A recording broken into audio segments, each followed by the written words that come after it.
कसबे की रहवा कोको सूड़ा परिया काम हमें बजाओ बे की रहवा कुकुर बजाओ बजाओ बजाओ। विपिन कप्तानगंज विपिन कप्तानगंज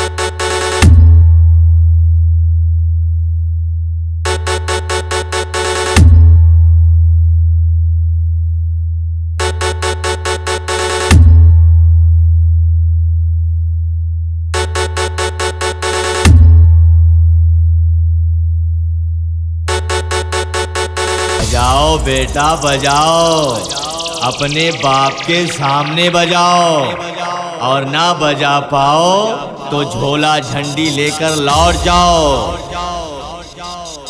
विपिन कप्तानगंज विपिन कप्तानगंज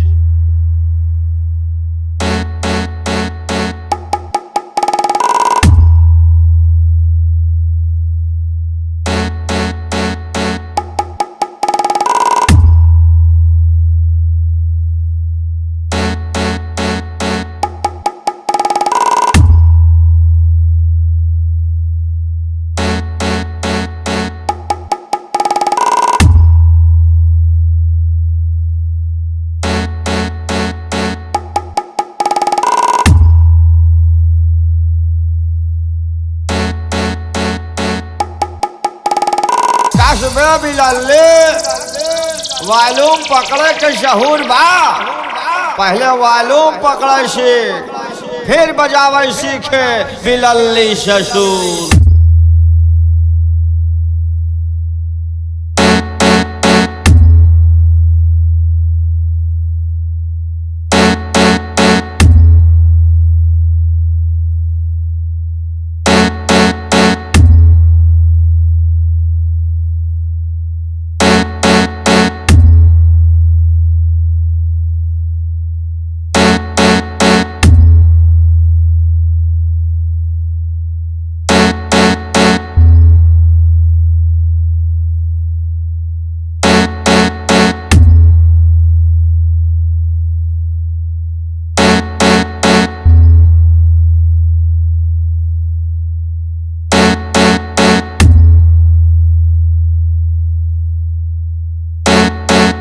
विपिन कप्तानगंज विपिन कप्तानगंज कप्तानगंज